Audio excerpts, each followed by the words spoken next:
Le comité de la paix Hiroshima-Nagasaki de la région de la capitale nationale américaine organise ces cérémonies commémoratives depuis près de 40 ans. Celle-ci a débuté avec 3 minutes de silence. À 19h15, soit 8h15 du matin, heure du Japon, au moment exact où la première bombe atomique a été larguée sur Hiroshima. Cette année, les organisateurs de l'événement ont invité une survivante du drame. Michiko Kodama n'avait que 7 ans lorsque les Américains ont détruit sa ville. 74 ans plus tard, elle se souvient encore très bien de cette journée. J'étais à l'intérieur de l'école en bois. Soudain, j'ai senti le flash aveuglant.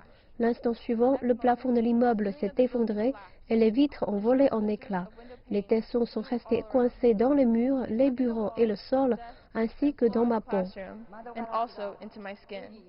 Madame Kodama a confié qu'elle n'était pas ici uniquement pour réfléchir sur le passé. Elle et d'autres Hibakusha, les survivants d'Hiroshima et de Nagasaki, s'inquiètent pour l'avenir.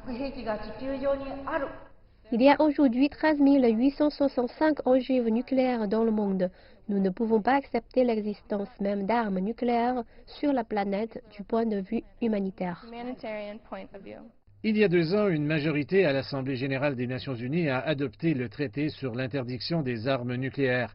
Cette entente interdit le développement, les essais, la production, le stockage, le stationnement, le transfert, l'utilisation et la menace d'utilisation des armes nucléaires. Au moins 50 pays doivent le ratifier. Jusqu'à présent, moins de la moitié l'ont fait. Le Japon, pas encore. Ils ont complètement trahi le souhait des survivants. Je suis déçu au-delà ce que les mots peuvent exprimer. Le gouvernement japonais est en position de diriger la communauté internationale vers l'abolition des armes nucléaires. Ils ont néanmoins abandonné le rôle de pays victime des bombes atomiques et ont choisi de donner la priorité à la position du Japon en tant qu'allié des États-Unis.